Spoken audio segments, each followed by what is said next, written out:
Critics is that the British film Little Voice may be one of the sleeper hits of the season. It's based on a musical comedy that scored a success on the London stage, and it stars Academy Award-winning actor Michael Caine as a sleazy talent agent. Mr. Caine, Michael, good to see you. Welcome back. Thank you. This is a little movie. I don't want people to think this is a blockbuster with car chases. No, there are no car chases. There's no special effects, no stuntmen. We do all our own stunts, which is like 8 pages of dialogue. Yeah, exactly. Why do you want to be a part of this?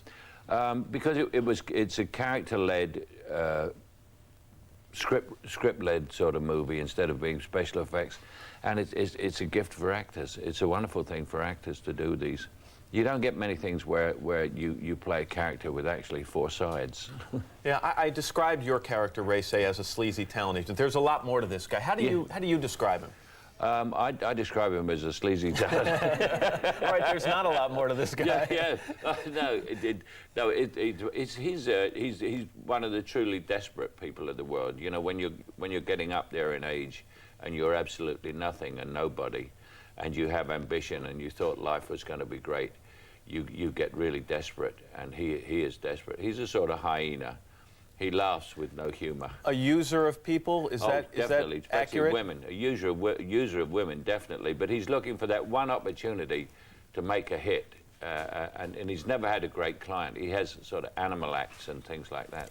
He comes across Little Voice, which is a woman's name. Yeah. And she has an amazing talent, but she's an unusual person as well. Yeah. Describe her a bit for me. Well, she can impersonate, like, and Jane Horrocks, the actress, really does it in the movie. She doesn't do it to records or anything.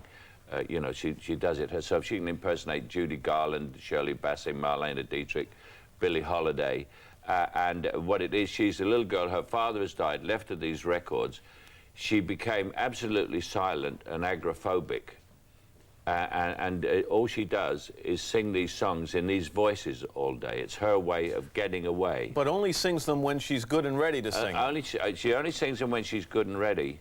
And I turn up and I have to talk her in. I mean, I'm there talking and agoraphobic, not just going out the door to go shopping, into doing a cabaret act, which is quite difficult. And not for her benefit, but for your benefit. My benefit. Let's take a look at the tender side, quote unquote, of Race.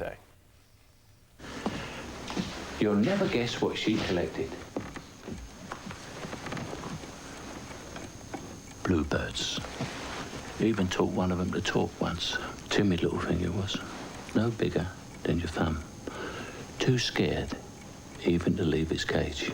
All she did was keep it shaded and safe at all time.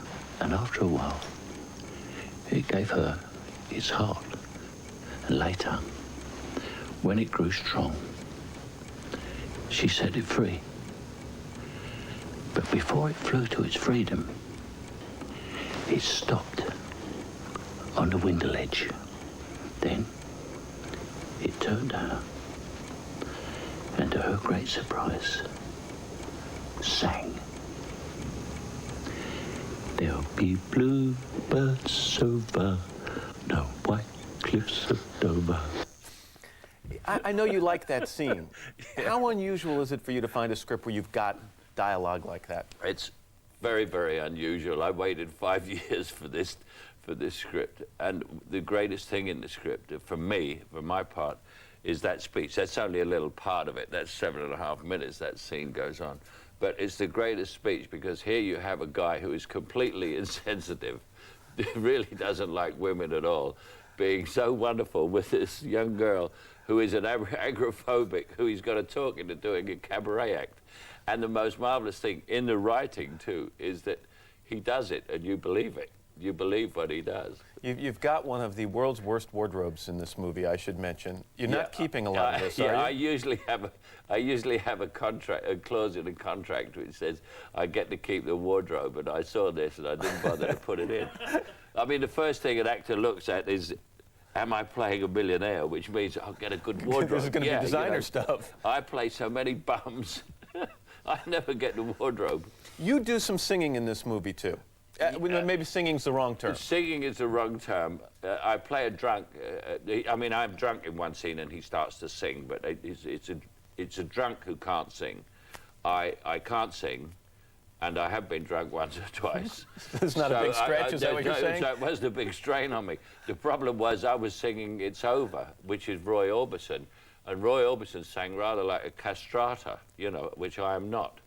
And, I mean, the one song, if you were going to get me to sing a song, it would be Lee Marvin's one, I Was Born Under a Wandering Star.